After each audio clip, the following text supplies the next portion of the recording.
Assalamualaikum warahmatullahi wabarakatuh. Ridha illah wa li syafaati Rasulillah. Ala hadin niyya kulli nadin salihah. Summa ila Nabi Mustafa Muhammad sallallahu alaihi wasallam ala alihi wa ashabihi wa dzurriyyati wa ali baiti ajma'in. Summa ila hadratin jami'il anbiya'i wal mursalin wa syuhada'i was salihin. Summa ila hadratin jami'il malaikatil muqarrabin. Summa ila hadratin jami'il awliya'illah. Syekh Abdul Qadir Al-Jailani qaddasallahu sirra. Summa ila hadratin Jamil masyayikhina khusus saya Fadil Al-Jani qaddasallahu sirra Ismail wali walidina warhamhuma kama rabbayana shighara. Lahum al-Fatihah.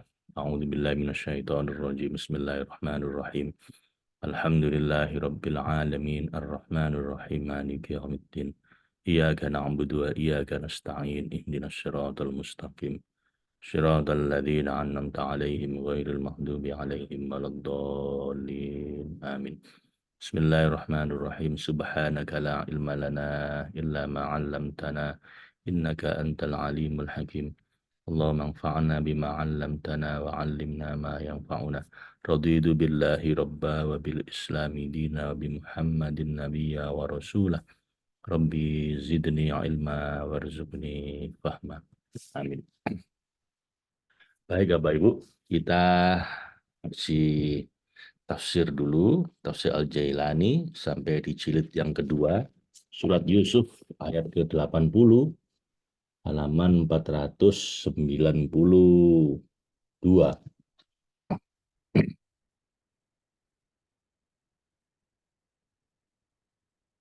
A'udzu billahi minasyaitonir rajim. Bismillahirrahmanirrahim. Falammastai asu minhu khalasu najiyya. Qala kabiruhum alam ta'lamu anna abakum qad akhadha 'alaikum mawthiqam minallahi wa min qablu ma farrattum fi Yusufa falan abrahal ardo hatta ya'dhana li abi aw yahkumallahu li wa huwa khairul hakimin. Irji'u ila abikum faqulu ya abana inna ibnaka saraq wa ma syahidna illa bima alimna wa ma kunna lil ghaibi hafidhin. Shadaqallahul azim wa sadaqa rasulul karim wa ana ala dzalika minasyahidin. Di ayat ke-80 Allah berfirman dalam surat Yusuf, falammastai asu minhu khalasu najiyya. Maka tatkala mereka telah berputus asa dari Yusuf untuk permintaan menggantikan Bunyamin.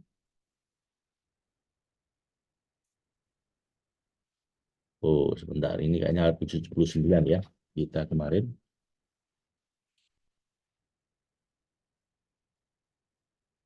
Jadi ceritanya qala ma'adallahi an na'khudha illa man wajadna mata'ana indahu inna idzal ladzalimun. Maka ini adegan ketika Nabi Yusuf ketemu saudara-saudaranya dan kemudian beliau bikin skenario untuk membuat adiknya tidak ikut saudara-saudara yang lain ya, supaya tidak didolimi. Lalu Nabi Yusuf berkata, aku mohon perlindungan pada Allah dari menangkap selain yang kami temukan barang kami padanya. Sesungguhnya kami jika berbuat demikian akan berbuat dolim. Maka saudaranya berkata, tatkala mereka putus asa dari mengajak Binyamin pulang dan menggantikan Binyamin dengan saudaranya yang lain, lalu mereka berkata, mereka menyendiri dan keluar dari hadapan Nabi Yusuf sambil berunding dengan berbisik-bisik di antara mereka bahwa apa yang dikatakan oleh sang pembesar adalah benar.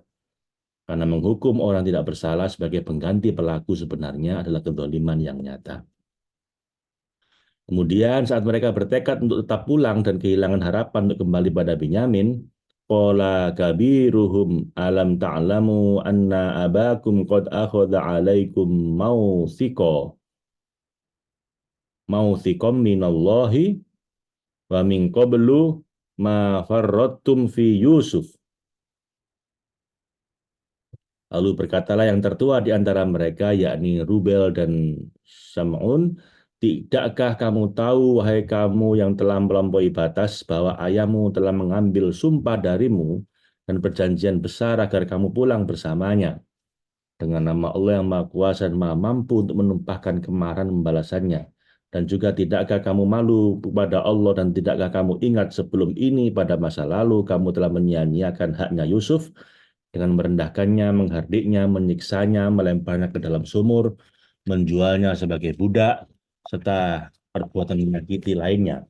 Tidakkah kamu merasa malu di hadapan Allah telah mengaku sebagai pewaris para nabi, serta menisbahkan diri kepada mereka setelah semua yang kamu lakukan terhadapnya dan terhadap saudaranya? Falan abrohal ardo hatta ya'dzana li abi au yahkumali au yahkumallahu li. Oleh sebab itu, aku tidak akan meninggalkan negeri Mesir ini dan tidak akan beranjak dari sini sampai ayahku mengizinkan padaku untuk kembali. Atau Allah memberi keputusan terhadapku untuk pergi dari negeri ini. Wa huwa khairul hakimin, dan dialah Allah sebaik-baik pemberi keputusan, sebaik-baik hakim. Irji'u ila abikum faqulu ya abana inna benaka saraq wa ma syahidna illa bima alimna. Kembalilah pada ayahmu, katakanlah wahai ayah kami, sesungguhnya anakmu telah mencuri dan kami tidaklah bersaksi atas pencuriannya kecuali apa yang kami ketahui. Kami yakini bahwa dia mencuri. Kami pun hanya tahu dengan menyaksikan dan melihat langsung cawan milik raja dikeluarkan dari karungnya. Wa ma kunna lil ghaibi hafidhin, dan meskipun kami telah menjaga dan mengawasinya dari segala sesuatu yang mencelakakannya, kami bukanlah orang-orang yang dapat menjaga hal yang gaib yang tak terlihat oleh kami, karena kami tidak dapat melihat isi hatinya. Was'alil qaryatal lati kunna fiha.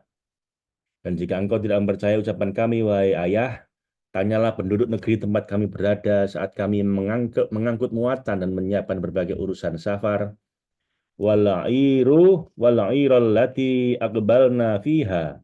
Dan lebih mudah dari itu, tanyalah kafilah yang datang bersama kami. Karena merekalah teman seperjalanan kami ketika putramu mencuri lalu ditangkap oleh pegawai kerajaan. Dan kami telah berusaha keras agar salah seorang dari kami ditangkap sebagai penggantinya, namun mereka tidak mau menerima dan berkata, kami hanya akan menangkap orang yang kami dapati barang kami padanya. Jika kami menerima usulan kamu, tentu kami menjadi orang-orang yang dolim dengan menangkap orang tidak bersalah sebagai pengganti pelaku sesungguhnya. Adapun Yahuza dan Robel tidak ikut pulang bersama kami lantaran takut telah melanggar sumpah yang telah diucapkan dan malu kepadamu, wahai ayah. Dan demi Allah, wahai ayah, wa inna lasodikun. Sesungguhnya kami ini benar-benar jujur dalam cerita kami padamu tentang kejadian yang telah menimpa kami. Mendengar kisah mereka, Nabi Yakub merasa prihatin dan banyak menangis. Qala bal sawwalat lakum anfusukum amro fasabrun jamil. Asallahu ayyatiyani bihim jami'a. Yakub berkata, dari mana sang pembesar itu tahu bahwa pencuri dihukum demikian atas pencuriannya? Sebenarnya hanya dirimu sendirilah yang memandang hal buruk, memandang baik hal yang buruk, hingga kamu memisahkanku dari putraku secara zalim dan dusta, sebagaimana kamu telah memisahkan saudaranya Yusuf dariku pada masa lalu. Fasobrun jamil, kesabaran yang baiklah untukku, yakni urusanku saat ini adalah bersabar dengan baik, karena kesabaranlah yang terindah bagiku atas kelakuan kamu yang berlebihan terhadap putraku. Wahai orang-orang melampaui batas lagi berbuat kerusakan. Asallahu ayyatiyani bihim jami'ah. Mudah-mudahan Allah yang maha melihat keadaanku dan kesedihanku atas kelembutannya, keluasan, kedermawanannya, serta rahmatnya.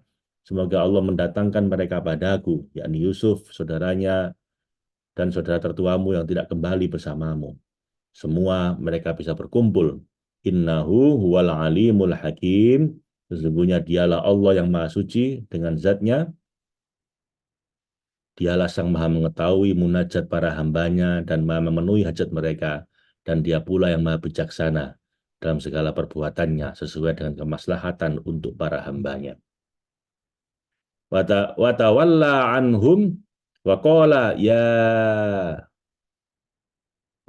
ya asafa ala Yusufa, dan setelah mendengar penjelasan mereka, Yakub berpaling menjauh dari mereka, anak-anaknya dalam keadaan marah dan mengadukan perbuatan mereka terhadap Tuhannya. Saya berkata, karena kesedihan yang begitu berat menderanya lantaran terpisah dari kedua putranya. Alangkah besar dukaku ini, yakni alangkah berat kesedihanku dan bencana yang menimpaku, serta alangkah besar keprihatinanku dan alangkah terbakarnya janggutku dan hatiku.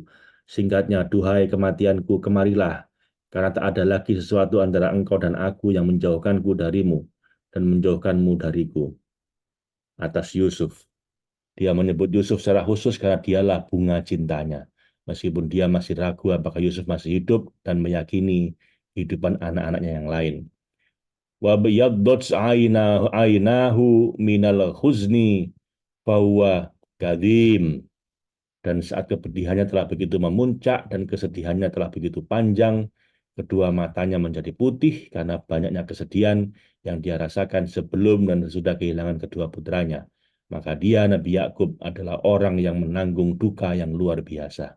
Penuh dengan kesedihan dan nestapa, seakan-akan menjadi kesedihan dan nestapa itu menjadi satu bagian badannya sedang menahan sesak dan kepedihan karena kedua putranya itu. Dari depresi Nabi Yakub ini sedih yang luar biasa, Bapak Ibu. Jadi ini bisa kita tiru, Bapak Ibu, kalau kita dalam sedang kondisi sedih yang luar biasa atau depresi, Anda bisa berdoa, doanya Nabi Yakub ini.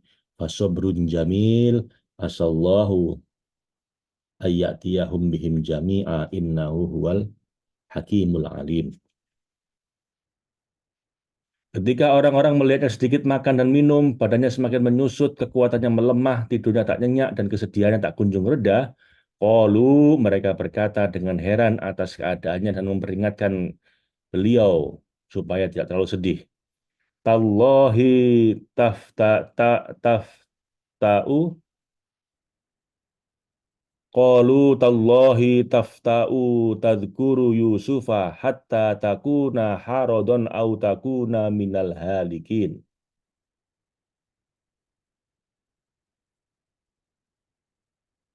Mereka berkata dengan heran atas keadaan Nabi Yakub dan memperingatkan beliau, demi Allah, engkau tak henti-hentinya mengingat Yusuf dalam keadaan seperti ini, sehingga engkau mengidap penyakit yang berat, kurus kering, hampir mati, atau termasuk di antara orang-orang yang akan binasa. Manakala mereka telah memuncak dalam melarangnya untuk bersedih, mengadu dan menangis, Nabi Yakub menjawab, Qala innama ashku bathi wa huzni ilallah wa a'lamu minallahi ma la ta'lamun. Ini juga doa yang bisa Anda baca Bapak Ibu ketika sedang sedih ya. Innama ashku basi wa huzni ilallah. Sesungguhnya hanyalah kepada Allah yang Maha melihat kepedihan dan dalam hatiku aku mengadukan kesusahan, yakni mengadukan kesedihanku yang dalam yang tak tertahankan oleh kesabaran, dengan berharap Dia mengenyahkan dariku segala hal yang menyakitiku, serta mengantarkanku dengan kelembutan dan kedermawanannya kepada apa yang membahagiakanku. Dan ketahuilah, wa a'lamu minallahi ma la ta'lamun. Wahai kamu yang mencela dan terus-menerus melarangku, bahwa atas ilham Allah dan wahyunya, aku mengetahui dari kepermurahan Allah serta luasnya kedermawanan dan karunia-Nya, aku mengetahui apa yang kamu tidak ketahui. Wahai para pencela, sesungguhnya Allah membawaku dan menggelisahkanku untuk mengadu dan berbicara berduaan kepadanya, serta menampakkan kehinaan, ketundukan, dan penghambaan padanya. Tak lain agar aku tidak berputus asa untuk bertemu dengan Yusuf dan tidak meninggalkan munajat padanya, pada Allah, untuk itu meski masanya panjang. Jadi Anda lihat Bapak Ibu, dalam kesedihan yang luar biasa pun, sebenarnya Nabi Yakub ini tidak mengeluh, tidak komplain, tidak menyalahkan Tuhan. Kita boleh sangat sedih, boleh mengadu sama Allah seperti Nabi Yakub ini. Innama asku basi wa husni ilallah. Ya Allah, sungguh saya ini sedih sekali, saya menderita sekali, saya stres sekali, saya depresi ya Allah. Tapi tidak mencela Tuhan, tapi tidak komplain, tapi ridho. Ya, ini penting Bapak Ibu. Jadi sedih tidak apa-apa. Saya juga sohibul stres dulu, juga depresi. Tapi yang penting jangan pernah menyalahkan Tuhan. Jangan mempertanyakan Allah. Kenapa ya Allah kok saya dikasih musibah seperti ini? Lah itu yang nggak boleh. Makanya dalam save Bapak Ibu, kalimat setupnya adalah Anda sampaikan semua keluhan Anda pada Allah. Ya Allah, saya sedih sekali, saya stres sekali. Engkau tahu saya menderita, ya Allah. Tapi saya ikhlas, saya ridho. Nah itu yang paling penting Bapak Ibu. Seperti Nabi Yakub ini, saking sedihnya saya matanya buta. Sesedih-sedihnya kita masih bisa melihat. Tapi Nabi Yakub ini saking sedihnya saya matanya memutih dan buta. Toh demikian, sampai separah itu pun beliau tidak mengeluh menyalahkan Tuhan. Sedih iya, tapi ikhlas, ridho. Nah, itu tidak apa-apa, Pak Ibu. Yang salah itu sedihnya nggak seberapa, menyalahkan Tuhan. Mengapa ya Tuhan kok saya sakit seperti ini? Apa salah saya? Saya selama ini ibadah terus. Kenapa kok saya kena masalah seberat ini? Nah, itu yang nggak boleh ya, Pak Ibu. Kufur itu. Kufur nikmat. Jadi sedihnya nggak apa-apa. Yang nggak boleh itu adalah komplainnya. Tidak terima dengan kondisi Anda. Itu yang nggak boleh ya, Pak Ibu. Baik secara agama maupun secara psikologis itu berbahaya ketika Anda mulai nggak terima dengan kondisi Anda. Ya apa, sedih-sedihnya saya mata memutih pun sampai sampai kayak Nabi Yakub ini kayak mau hampir mati. Kayak sedihnya. Tapi beliau ridho. Fasobrun jamil, kata beliau. Biarlah sabar itu menjadi keindahanku. Itu.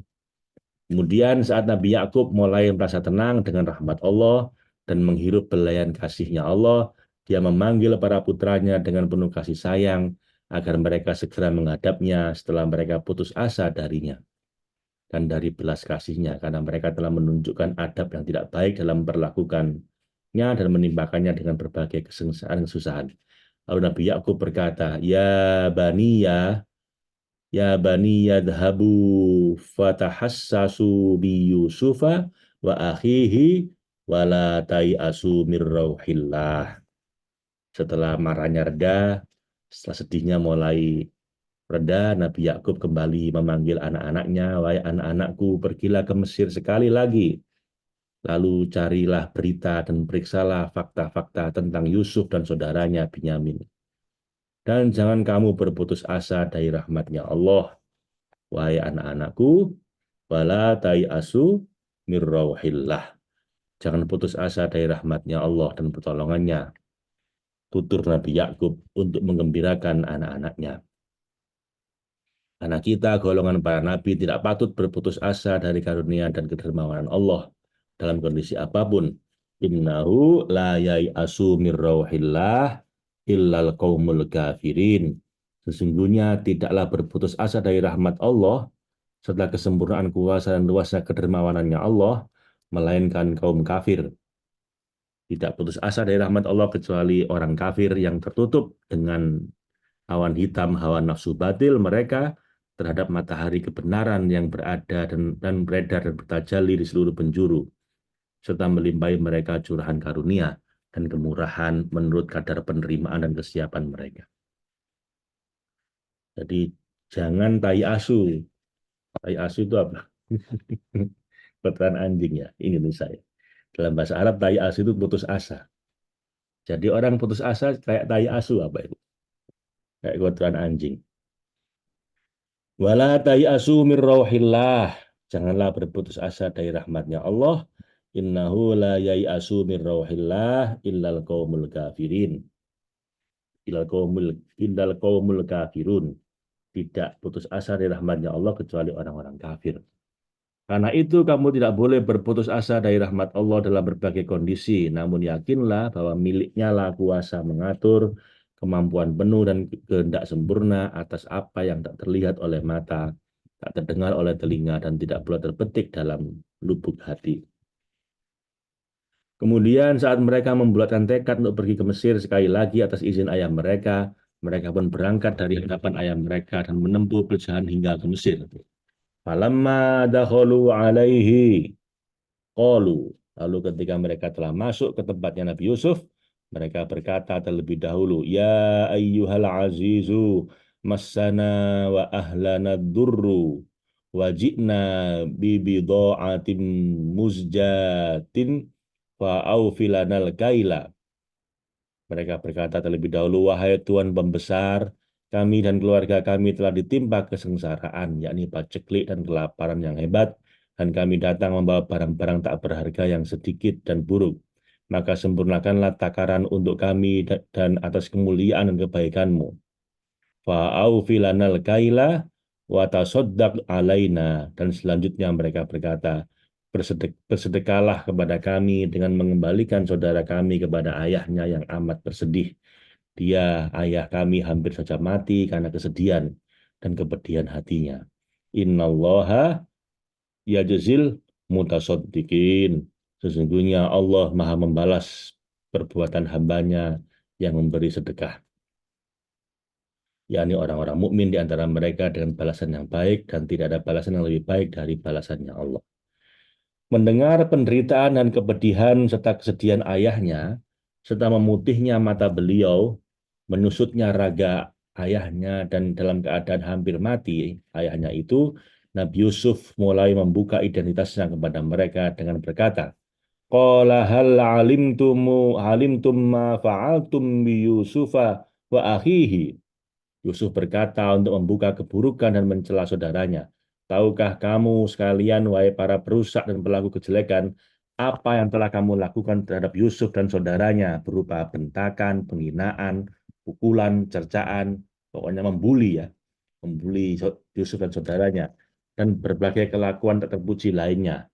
Apalagi saat kamu menjualnya dengan harga murah, hanya beberapa dirham untuk menjauhkannya dari ayahnya, serta mengusirnya dari kemuliaan kehadirannya. Idza antum jahilun, yaitu ketika kamu adalah kaum yang bodoh pada waktu itu. Kamu jahil bahwa tidak ada tempat menolak tentuan Allah dan tidak ada yang dapat menghalangi keputusannya. Allah melakukan apa yang dia kehendaki dan memutuskan apa yang dia inginkan, tetapi kamu malah berupaya keras berbuat makar, menghancurkan bangunan Allah, mengubah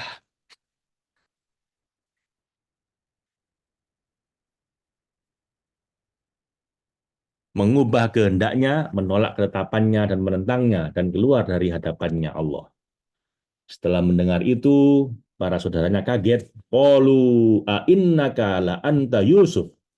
Mereka berkata dengan tertunduk, merendah dan merasa hina setelah mereka mengenalnya seraya bertanya padanya untuk menegaskan, apakah engkau benar-benar Yusuf, wahai Tuhan pembesar?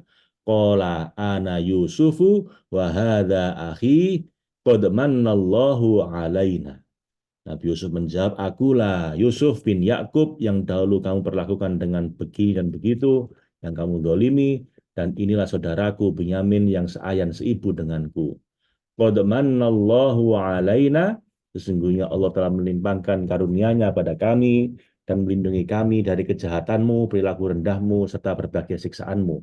Innahu may yattaqi wa yasbir, fa innallaha la yudhi'u ajral muhsinin.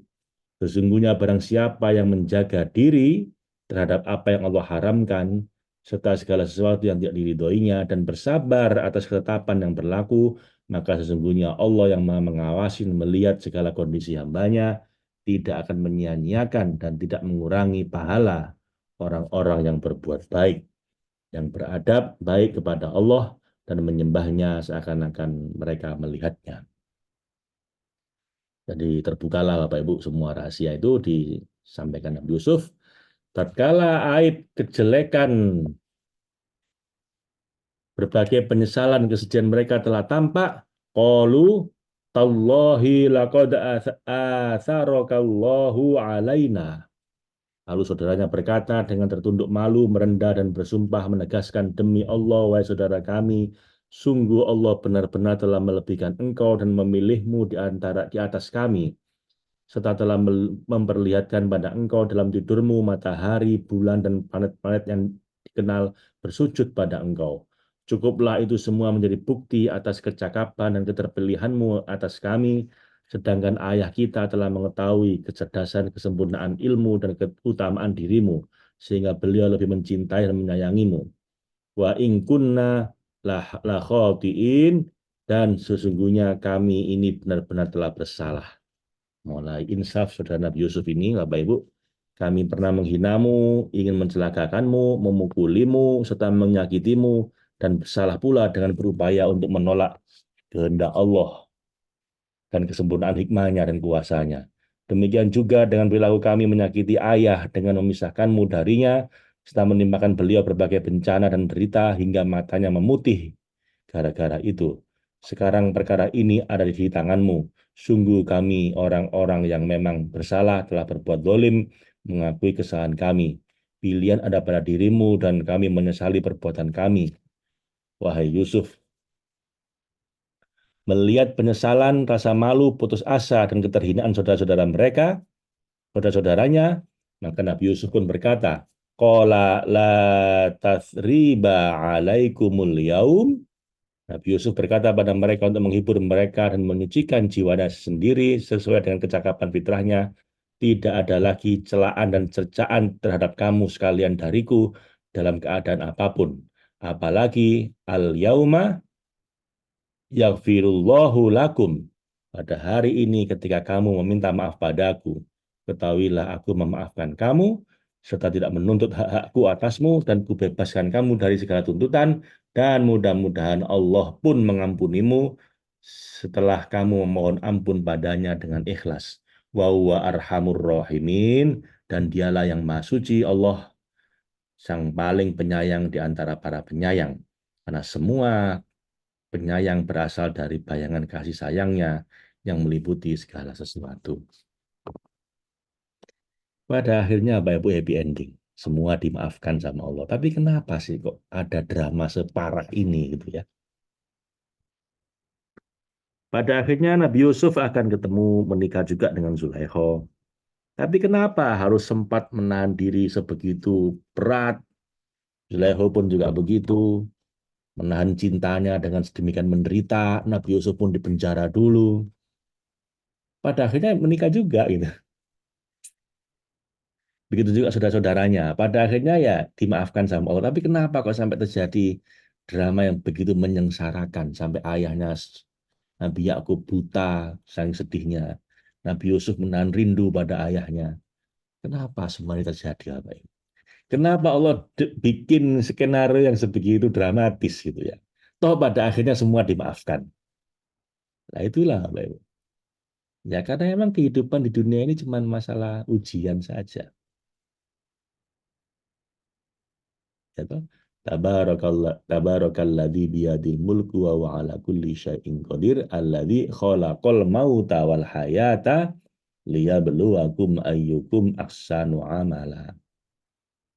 Semua ujian kehidupan ini, teman-teman sekalian, naik turunnya kehidupan. Kadang kita kaya, kadang miskin, kadang ketemu, kadang berpisah, kadang merasakan keindahan cinta, kadang patah hati, merindu. Kadang-kadang kita sehat, kadang-kadang kita sakit, kadang-kadang bahagia, kadang-kadang sedih. Semua siang dan malam ini, naik dan turun ini hanyalah kata Allah, Alladzi khalaqal mauta wal hayata liyabluwakum ayyukum ahsanu amala. Hanya untuk menguji dan membuktikan dan melihat siapa di antara kamu yang paling baik amalnya. Semua hendaknya dimaafkan sama Allah. Semua aktor di sini ya Bapak Ibu ya. Ini nggak ada yang celaka.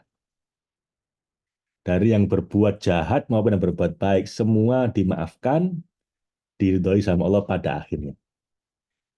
Mulai dari Nabi Yakub, Nabi Yusuf, Binyamin, dan saudara-saudaranya yang awalnya bikin makar Zulaikha juga, suaminya Zulaikha, semua pada akhirnya happy ending ini. Cuman ya harus melalui ujian yang luar biasa. Untuk apa? Untuk melihat siapa yang paling baik amalnya. Jadi makanya teman-teman sekalian, juga ke saya sendiri, dalam menyikapi naik turunnya kehidupan ini, rileks. Jangan panik. Tidak apa-apa, kadang sedih seperti Nabi Yakub, kadang merindukan luar biasa anaknya sampai matanya memutih, badannya habis, bahkan mau mati. Atau kayak Zulaikha harus menahan diri demikian berat, menanggung cinta, love pain dan kerinduan yang luar biasa pada Yusuf. Nabi Yusuf juga begitu, kadang harus menanggung di penjara, dimasukkan sumur, dibully sama saudara-saudaranya, dilecehkan, direndahkan. Tapi pada akhirnya akan happy ending kalau kita ini sabar, kalau kita ini setia pada jalan ketakwaan pada Allah. Tapi kalaupun kita termasuk orang yang khilaf kayak Zulaikha atau kayak saudara Nabi Yusuf, jangan putus asa dari rahmatnya Allah. Wala asu mir rauhillah. Jangan putus asa dari rahmatnya Allah. Karena yang putus asa dari rahmatnya Allah hanya orang-orang kafir. Orang-orang beriman nggak akan putus asa. Ya Bapak Ibu, ini hikmahnya besar. Terutama buat kita, Anda dan saya yang mungkin sedang diuji. Entah diuji dengan syahwat yang membara. Atau Anda mungkin jatuh cinta pada orang yang nggak boleh Anda jatuh cinta pada dia. Ya kayak Zulaikha ke Yusuf, Yusuf ke Zulaikha, itu nggak boleh. Itu cinta yang terlarang pada waktu itu. Zulaikha punya suami. Nah, jangan diterjang. Ya sudah, menahan diri. Semenderita apapun, sesusah apapun, tidak apa-apa. Dijalani aja dengan ridho. Kayak Zulaikha sama Yusuf. Dan jangan khawatir, pada akhirnya happy ending. Ya nggak harus happy ending kayak Yusuf Zulaikha, Bapak Ibu. Tapi pada akhirnya, wal akibatu lil muttaqin. Pada akhirnya, happy ending untuk orang-orang bertakwa. Gitu kan. Gitu juga kalau Anda diuji seperti saudara-saudara Nabi Yusuf, kok ini dia diperlakukan dengan lebih baik, saya kok ya dirikan, nggak usah makar kayak anaknya Nabi Yusuf, nanti Nabi Yakub, nanti nyesel kayak mereka ini. Kita hanya menyakiti orang-orang yang sebenarnya nggak layak disakiti, menyakiti ayahnya, menyakiti Yusuf. Jadi ini pelajarannya besar. Di sini ada banyak doa-doa, Bapak Ibu, kalau kita sedang nafsu syahwat yang sedang membara, baca doanya Nabi Yusuf. Sedang sedih, merindukan anaknya, merindukan orang yang kita cintai tapi nggak ketemu, pakai doanya Nabi Yakub. Fasobrun jamil, innama asku basi wa huzni ilallah. Ya. Doa Nabi Yusuf, ama ubarri'u nafsi innan nafsa la'ammaradun bisu illa ma rahima rabbi. Atau ketika membara nafsunya, walaqad hamma bihi wa hamma biha laula arra'a burhana rabbi. Inna rabbi ghafurur rahim. Sesungguhnya Nabi Zulaikha sangat membara nafsunya dan cintanya pada Yusuf, padahal dia punya suami. Yusuf pun juga begitu pada Zulaikha. Seandainya saja mereka, seandainya saja dia tidak melihat cahaya dari Tuhannya, bisa bablas itu dua orang itu gitu kan. Untungnya mereka insaf, innahu wal ghafurur rahim, karena Allah yang maha penyayang.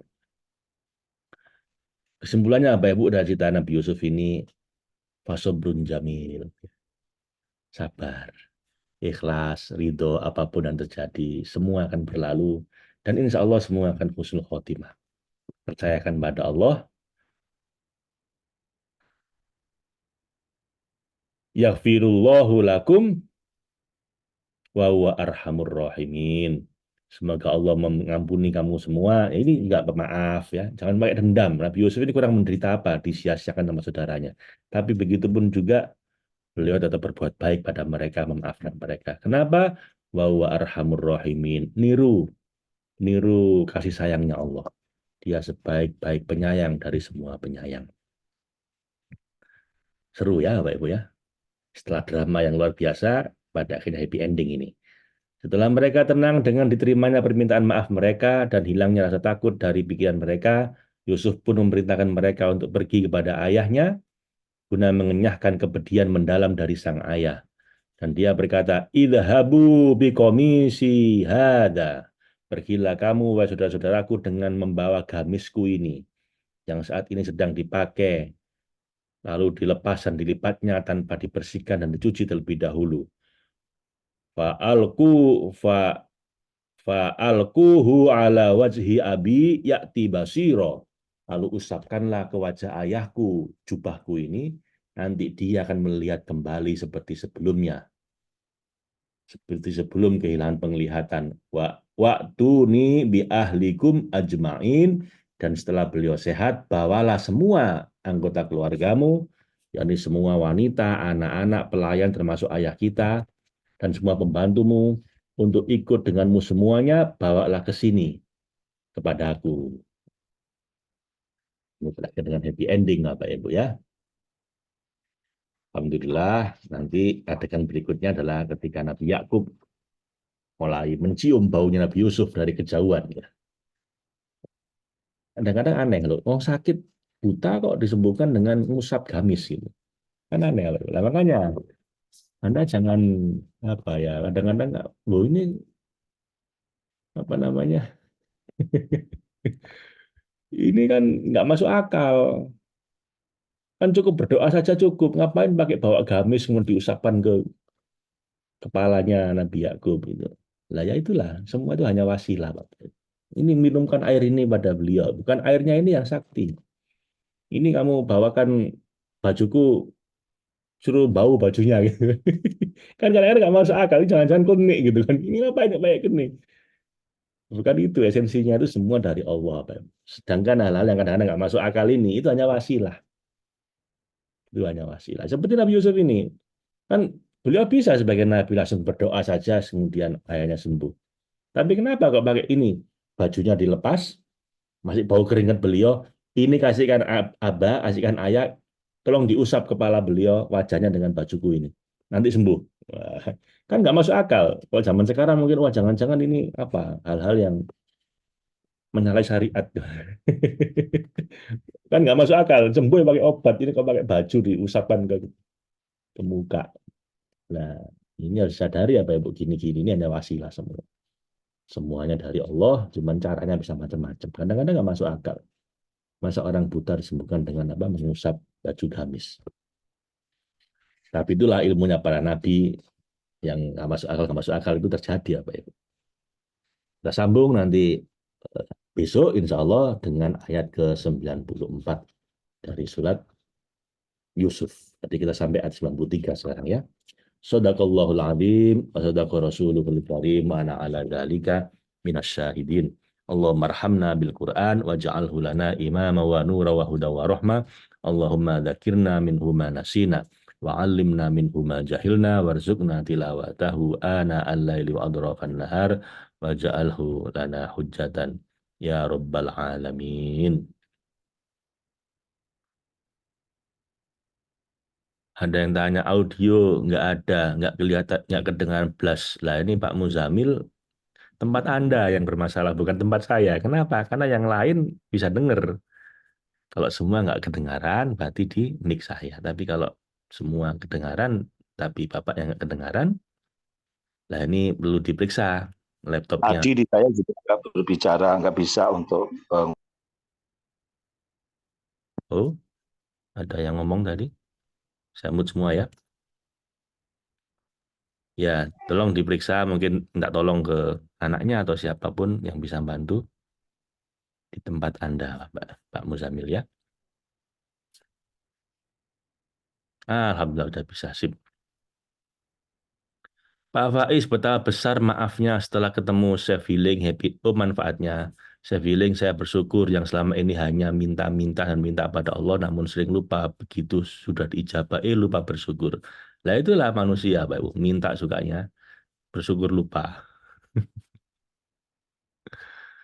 Ini kata Abu Wiwi ini, seperti cerita guru agama zaman sekolah dasar dulu. Ya, terus nuwun Pak Faiz. Nggih, Bu Wiwi. Apa kabar Bu Wiwi? Lama kita nggak jumpa ya. Bu Wiwi ini semangat sekali ya. Beliau ini kehilangan sebelah mata beliau, tapi selalu ridho, selalu ikhlas. Alhamdulillah. Nah, saya mau ngecek ini teman-teman di kantor ikut ngaji nggak? Saya lagi di rumah soalnya. Semoga ikut. Oh, semua sedang ngaji, Alhamdulillah. Good, good, good, good. Baik, kita lanjut dengan Al-Hikam hari ke-5. Ya, buku hari ke-5. Hikmah yang ke-13. Kaifa yasruku qalbun suwarul akwani muntabi'atun fi miratihi am kaifa halu ilallahi wa huwa mukabbalun bisyahawatihi am kaifa yatma'u ayyadkhula hadratallahi wa huwa lam yatatohhar min janabati ghafalatihi am kaifa yarju ayyafhama daqaiqal asrari wa huwa lam yatub min hafawatihi. How can the heart be illumined while the forms of creatures are reflected in its mirror? Or how can it journey to God while shackled by its passions? Or how can it desire to enter the presence of God while it has not yet purified itself of the stains of forgetfulness? Or how can it understand the subtle points of mysteries while it has not yet repented of its offenses? Bagaimana bisa terang hati seseorang jika bayang-bayang dunia masih terpampang di cermin hatinya? Bagaimana mungkin terbang menuju cintanya Allah jika dia masih terbelenggu oleh nafsu dan egonya? Bagaimana mau bertamu ke hadiratnya Allah padahal dia belum bersuci dari kotoran kelalaiannya? Dan bagaimana mungkin dibukakan tirai-tirai kegaiban, rahasia-rahasia ilahi jika ia belum bertobat dari kesalahannya?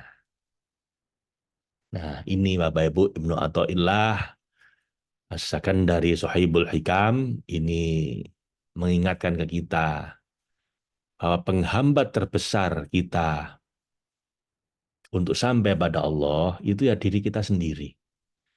Bukan orang lain, bukan pasangan kita, bukan siapa-siapa. Bukan setan, bukan yang lain-lain. Mereka itu hanya lingkungan pendukung, tapi bukan itu yang penghambat utama. Penghambat utamanya diri kita sendiri. Ya, beliau bilang, bagaimana bisa terang hati seseorang jika bayang-bayang dunia masih terpampang di cermin hatinya. Yang bikin hati kita ini gelap karena kita ini, yang kita lihat ini serba hal-hal yang materialistik, yang duniawi. Ya terus terang kan bukan hanya yang diomongin, termasuk yang ngomong ini. Saya juga mengakui bahwa kadang-kadang masih kepingin barang ini, barang itu. Tadi karena saya mau ke Amerika lihat tas, ya namanya manusia ya. Ya nggak apa-apa kita terima dulu. Tapi ya itulah penghambat utama kita. Hati kita jadi terang kalau kita tidak memburamkan hati kita sendiri dengan berbagai hal-hal yang sifatnya mengalihkan kita dari Allah. Bagaimana mungkin bisa terbang menuju cintanya, sementara kita masih terbelenggu sama nafsu dan ego kita.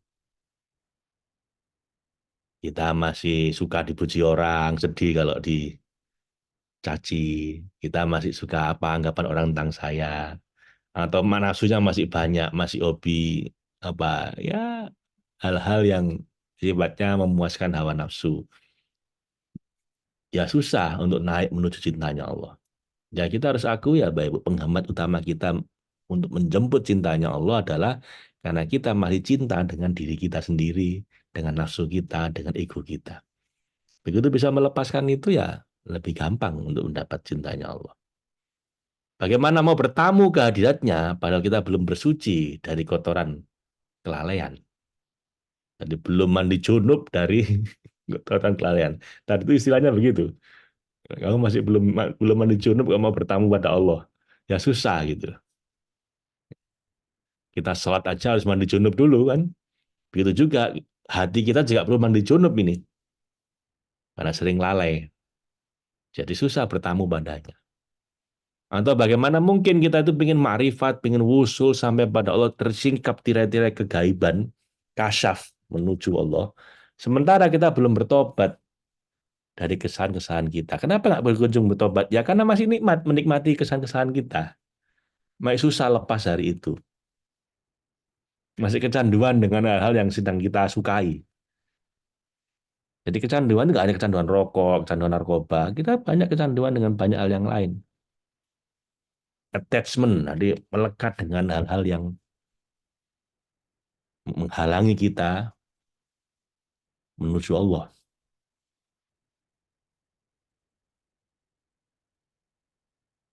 Saya baca kata-kata ini ketika saya bawa buku kecil.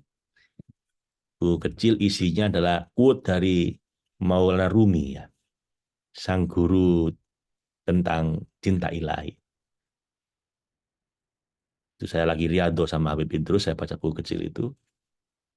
Dan di tengah riado saya baca ini, langsung melting saya. I once had 1,000 desires. But in my one desire to know you, all else melted away. Saya dulu pernah punya ribuan keinginan. Ribuan hasrat dan keinginan. Tapi ketika aku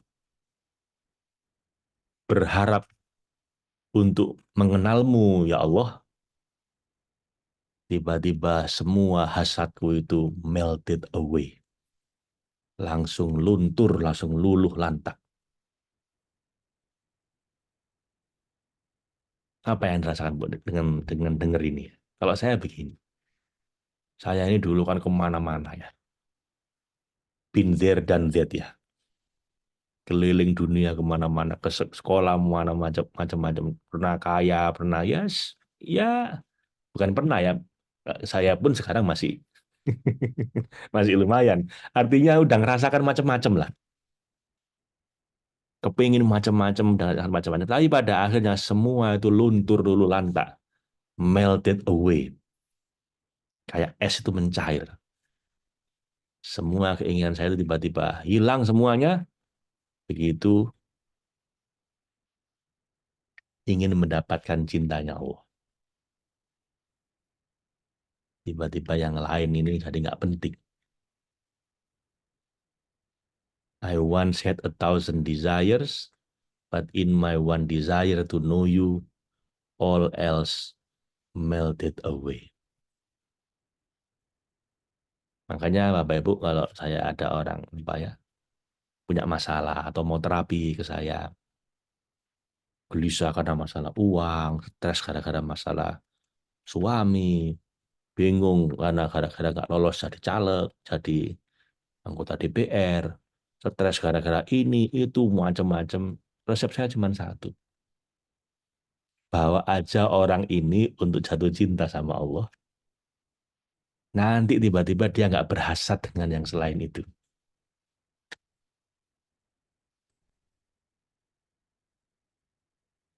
Jadi simpel ya. Kalau Anda mau tahu aliran terapi saya kan baca psikoterapi macam-macam. Gestalt terapi, logoterapi, apalagi behavioral terapi, psikoanalisa, macam-macam, EMDR, ada 20 teknik kan yang kita lakukan dalam SAFE. Pada akhirnya saya menyadari, obat dari semua penyakit jiwa cuma satu. Bikin orang itu jatuh cinta sama Allah, all else melted away.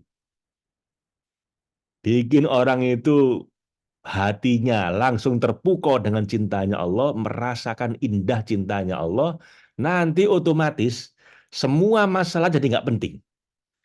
Semua yang awalnya dia gelisahkan, masalah uang, utang, rumah tangga, sakit, tiba-tiba nggak penting semua. All else melted away.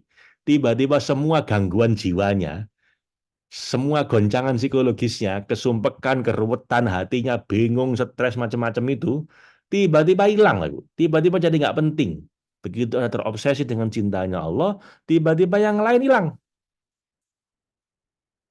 Kenapa saya ngomong kayak gini? Karena itu terjadi pada saya.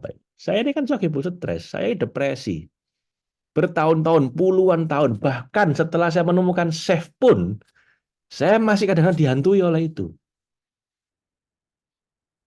Tapi tiba-tiba itu semua melted away ketika saya ketemu guru saya, Habib Idrus bin Muhammad Al-Haddad. Beliau cuma senyum-senyum saja ketika saya ngomong tentang kegelisahan saya macam-macam. Begitu ngerti rasanya, indahnya cintanya Allah, tiba-tiba semua nggak penting. Kalau sampai saya kumat lagi, stres lagi, mungkin ada gelisah lagi, kadang-kadang masih ada apa ya? Ya masih hawa itu kadang-kadang masih ada lagi. Itu ya karena sedang menipis, ya. Sedang lalai, sedang lupa, sedang hilaf. Tapi begitu cintanya sama Allah itu muncul lagi, tiba-tiba misalnya dimarahi istri, jadi santai, jadi biasa. Misalnya tiba-tiba kok ini uang kurang, santai. Jadi yang paling penting menjaga aura cinta pada Tuhan ini terpelihara, Bapak Ibu. Sehingga semua yang lain jadi nggak penting. Semua penderitaan yang lain jadi hilang. In one desire to know you, all else melted away. Jadi kalau tanya aliran terapi saya itu apa, psikoterapi saya itu apa? Aliran divine love. Mengajak orang, membuat orang merasakan jatuh cinta sama Tuhan. Nanti ketika mereka udah terpukau dengan itu, merasakan manisnya itu, tiba-tiba mereka akan merasakan semua masalah dia. Jadi nggak penting lagi. Dia tiba-tiba dia bisa menanggung penderitaan seberat apapun. Kayak Nabi Yakub itu. Sedih sampai matanya buta ya tetap aja nggak apa-apa gitu. Kayak Nabi Yusuf, dilecehkan, dibully, digoda, dipenjara sampai sedemikian rupa, tetap aja madep, mantep, nancep hatinya sama Allah. Ya, Nabi Sulaiman tuh dihujani rezeki segitu baik, dikasih kekuasaan segitu gedenya, tetap aja beliau nggak terlena. Hadza min fadli Rabbi. Nggak kayak Korun, baru dikasih harta segitu udah lupa udah. Ditenggelamkan sama hartanya sama Allah, jadilah harta karun. Nggak kayak Fir'aun. Nabi Musa, Nabi Sulaiman lebih di antara mereka semua ini, tapi beliau tetap rendah hati. Sama semut pun dia hormati. Sahabat Ibu, jadi Anda ngerti sekarang ya, bahwa semua training kami, semua teknik yang kami ajarkan pada Anda, semua latihan-latihan yang kami share pada Anda, dari mulai latihan healing, latihan happiness, happiness dia punya 12 macam latihan. Untuk masalah healing kita punya chef dengan berbagai macam tekniknya. Untuk abundance kita rencanakan ada 17 macam latihan. Untuk semua ini pada akhirnya berujung pada satu latihan. Apa itu? Latihan untuk menumbuhkan rasa cinta pada Allah. Karena cinta itu madhab saya. Divine love itu aliran saya, Bapak Ibu. Nah, tanya aliran saya, madhab saya itu saya madhab cinta. Saya ingin merangkul semuanya, membawa semuanya, merasakan keindahan cintanya Allah. Kenapa? Karena begitu ada jatuh cinta sama Allah, all else melted away. Segala hal yang lain akan hilang, luluh lantak, mencair semua. Saya jadi merinding, Pak Faiz. Bu Fufion udah denger ini ratusan kali dari saya, Bu. Ini Bu, alumni lama. Masih merinding ya. Ya Allah, sangat benar Pak Faiz. Alhamdulillah, Bu Sri Wahyudi. Bagaimana cara membuat kita meracinta pada Allah? Seandainya semudah itu, Bu Aida, tutup sudah. Chefnya saya tutup. Seandainya semudah itu membuat orang jatuh cinta sama Allah, sudah selesai. Saatnya saya mati, ya Pak. Udah. Saya udah selesai tugas saya. Chefnya kita tutup. Jadi tanya bagaimana caranya merasa cinta pada Allah. Itulah yang kita lakukan dengan semua program kami ini. Mulai dari Total Solution, Abundance, dan lain-lain. Kami merayu Anda dengan macam-macam. Supaya bisa healing, kita ngomong safe, Total Solution. Supaya bisa kaya, kita ngomong Abundance. Tapi pada akhirnya semua itu menggiring Anda pelan-pelan. Anda sadar atau nggak sadar, Anda sedang saya rayu pelan-pelan untuk mulai bisa merasakan cintanya Allah. Karena begitulah dulu guru saya ngajari saya. menggiring saya ke sana. Mungkin metodenya aja berbeda. Saya mungkin lebih modern dan penelitian ilmiah. Saya ke San Diego dulu, saya ke Harvard dulu, saya ke Stanford dulu. Kenapa? Ya karena orang modern senangannya begitu. Ya saya turuti dulu. Pada akhirnya ini ilmu kuno, Bapak Ibu. Ini ilmunya para nabi. Bagaimana membuat orang jadi makrifat sama Allah. Jatuh cinta sama Allah. Karena begitu Anda merasakan itu, semua masalah Anda beres semua. Jadi ya caranya bagaimana? Ikutilah program-program kami. Ya Bu Aida, caranya bagaimana? Ikutilah training-training dari Logos Village. Insya Allah Ibu akan kami bawa pelan-pelan menuju cintanya Allah. Dan Anda tunggu Ramadan ini, mudah-mudahan di akhir Ramadan kita akan adakan lagi. Dan kita refresh program yang namanya Spiritual Ecstasy. Bagaimana merasakan keindahan cintanya Allah. Spiritual Ecstasy. Tapi belum kita launching karena juga menunggu kesiapan. Menunggu kesiapan saya juga dan teman-teman. Kita lihat nanti. Kalau saya rasakan memang udah waktunya ya kita lakukan. Kalau enggak ya enggak. Tahun lalu kita bikin Divine Love Initiation. Kemungkinan kita lakukan lagi nanti. Tapi ya nggak tahu. Anda perlu nggak sih ya Bapak Ibu? Coba saya tanya pada Anda. Anda perlu nggak? Kalau perlu kita bikin programnya. Kalau enggak sudah usah. Cukup Total Solution sama Abundance saja. Kalau perlu kita bikin nanti menjelang 10 hari terakhir Ramadan sebelum saya berangkat ke Amerika, kita bikin program yang fokus ke gimana meraih dan merasakan cintanya Allah sampai ke tulang-tulang kita gitu ya. Sampai spesial kita bergetar dalam cinta pada Allah. Anda mau itu nggak? Kalau mau kita bikin, kalau enggak, tidak usah. Siap nggak? Kalau kalau memang perlu, Anda kasih komen Bapak Ibu. Kalau paling nggak separuh yang komentar perlu ya kita bikin. Kalau enggak ya tidak usah ya. Kalau rasa cinta ke Allah itu belum muncul bagaimana Pak? Karena tidak semua orang bisa merasakan. Ya memang nggak semua orang Bu. Cinta itu harusnya eksklusif, nggak diobral begitu. Allah itu punya sifat Ar-Rahman, kasih sayang, mengasihi. Siapa? Semua makhluknya. Dari yang iman maupun yang kafir, dari yang baik maupun yang mursal, dikasih nafas semua, dikasih makan semua. Karena Allah itu Ar-Rahman, Maha Pengasih. Tapi Allah juga Ar-Rahim, lebih eksklusif. Menyayangi siapa? Orang-orang yang beriman.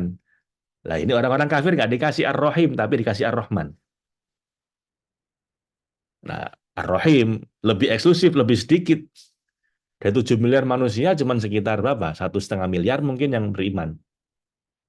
Tapi Allah juga lebih eksklusif lagi, lebih mesra lagi, lebih privat lagi dengan sifat Al-Wadud yang maha mencintai. Lah, kalau di sini udah ada unsur cemburunya ini. Ya kan? Ini lebih eksklusif lagi, lebih sedikit lagi. Jadi memang kita nggak bisa berharap semua orang bisa merasakan ini. Karena ini memang sangat berharga, Bapak Ibu. Sesuatu kan semakin langka, semakin berharga. Tuh. Nggak diobral sama Allah, nggak dikasih ke semua. Hanya dikasih pada orang-orang yang dia cintai. Makanya Bapak Ibu, ya memang sewajarnya memang nggak semua orang bisa merasakan. Jangankan merasakan cinta. Iman saja nggak semua orang, Bapak Ibu. Yang beriman ya belum tentu dapat rasa cinta. Jadi ya memang begitu, Bu Buvi. Ya itu maunya Allah, bukan maunya saya. Gimana cara menjaga cinta itu tetap bertahan dan bertambah, Pak Faiz? Jawabannya Anda ikut program-program kita. Ya, karena itu kita latih di program-program kita itu. Di training-training kita, Bu. Karena panjang jawabannya. Termasuk ini caranya. Anda ngaji. Saya ini ngantuk apa Ibu sebenarnya. Kurang tidur. Saya tidur jam 2 pagi, bangun jam 4 pagi. Terus aja ngisi training dan lain-lain. Ya sempat tidur sebentar tadi. Tapi duhur waktunya ngaji ya saya ngaji. Kantor aja berat dari saya ngaji. Kenapa? Ya ini salah satu untuk memaksa supaya kita tetap bertahan cintanya sama Allah dan bertambah terus. Salah satunya Anda ngaji ini ya Bapak Ibu. Itu untuk menambah dan bertahan dalam cintanya Allah ya. Alhamdulillah sering jadi manggil-manggil Allah dengan kangen. Alhamdulillah. Oma kenal semua kegiatan di Logos. Oh iya, memang Oma Devti semua kita diikuti ya. Beliau ini pensiunan, tapi ikut semua program kita Bu Devti, termasuk yang Rumi Yoga di Cidahu, yang online, yang tatap muka. Makanya kalau yang muda-muda ini malu sama yang sudah sepuh-sepuh ini masih semangat ya. Perlu banget, perlu Pak, perlu. Ya nanti Anda tunggu. Bicara makrifat Faiz ada di YouTube itu malah menganggap kita menyembah Allah itu salah. Allahnya mana? Apa yang kamu sembah itu yang mengganggu pikiran saya, Pak. Tapi orang itu kok yang ditangkap bicara jorok dan menghina Islam yang mengatakan gini loh, apa ini Bapak ya Itel S665L. Gini loh ya, cinta itu nggak bisa diperdebatkan. Anda nggak usah ikut terlibat debat di media sosial, tambah capek. Orang debat itu nggak bakal insaf. Sudah, diem, nggak usah pakai ikut-ikutan debat. Cukup dirasakan. Gitu loh ya. Bapak Ibu. Cinta kalau diperdebatkan, ya percuma. Cinta itu wilayah hati, bukan wilayah otak. Jadi nggak perlu pakai berdebat. Makanya metode saya nggak ngajak Anda berdebat. Ngajak Anda ikut merasakan. Ya. Nggak usah dipikir Bapak Ibu. Medsos semua orang bebas ngomong siapa apapun. Mau Pak Faiz perlu Ramadan kita lihat ya, perlu sekali Pak Faiz tidurnya mati ala mati. Oke, ya tidurnya itu latihan mati sebelum mati ya. Safa sana. Mau Pak Faiz bakal spiritual ecstasy. Saya mau daftar Bu Yuni ya, nanti kita lihat Bu. Karena saya ini ya Bapak Ibu ngadakan itu bukan pakai nafsu. Bukan wah ini untungnya banyak apa tidak, nanti nanti itu belakangan. Jadi saya harus merasa dulu bahwa ini klik. Kalau belum klik ya belum. Jadi belum kita. Teman-teman udah minta juga Pak Faiz bikin kayak kemarin Divine Love Initiation atau Spiritual Ecstasy. Saya bilang sebentar belum waktunya. Kenapa? Nunggu kapan Pak Faiz ya? Nunggu saya klik. Karena kalau saya sendiri belum gampangannya belum ada apa ya, belum ada perintah gitu, belum ada ilham, belum ada rasa untuk bisa menyampaikan ya, saya nggak berani menyampaikan Bapak Ibu. Karena ini udah wilayah ruh ini agak bahaya kalau memaksakan diri. Ya kalau ini yang lain-lain boleh abandon save itu. Tapi kalau yang ini saya nggak berani, kecuali saya udah merasa ya udah waktunya. Atau guru saya perintah kamu lakukan baru saya lakukan. Kalau enggak ya enggak dulu. Tahun lalu kita lakukan DLI itu bukan karena saya kepingin. Saya sakit semua Bapak Ibu gara-gara melakukan itu. Tapi ya guru memberikan begitu ya saya ikutin. Tahun ini ya kita lihat nanti apa ada perintah ke sana ya. Apa saya juga udah siap. Kalau enggak ya tambah sakit semua nanti saya. Ya Bapak Ibu karena ini bukan wilayah sembarangan. Ini wilayah ketuhanan agak repot kalau dipaksakan. Cahaya versus kegelapan. Lah ini besok aja kali ya. Karena kurang dikit ini Mbak. Karena ini gandengannya tadi ya. Cinta Allah dan hawa nafsu itu nggak pernah kumpul Bapak Ibu. Kenapa? Satu cahaya, satu kegelapan. Berkumpulnya dua hal yang berlawanan dalam satu tempat dan masa itu mustahil, tidak mungkin. Bagaimana berkumpul antara diam dan gerak, antara cahaya dan terang, cahaya dan gelap itu nggak bisa kumpul. Di mana ada cahaya, gelap pasti pergi. Di mana ada kegelapan, pasti cahayanya pergi. Demikian pula nur cahaya iman itu berlawanan dengan gelapnya nafsu. Gelap yang disebabkan karena selalu masih berharap bersandar pada selain Allah. Demikian pula berjalan menuju Allah harus bebas dari belenggu nafsu supaya sampai pada Allah. Sebagaimana firman-Nya Allah, wattaqullaha wa yu'allimukumullah. Kalau kamu bertakwa sama Allah, Allah akan mengajarkan sesuatu yang belum kamu ketahui. Man amila man amila bima alima warrothahullahu ilma malam ya'lam. Siapa yang mau beramal, beribadah dengan yang telah dia ketahui, ilmunya sedikit tapi diamalkan, maka Allah akan menambahkan ilmunya pada dia.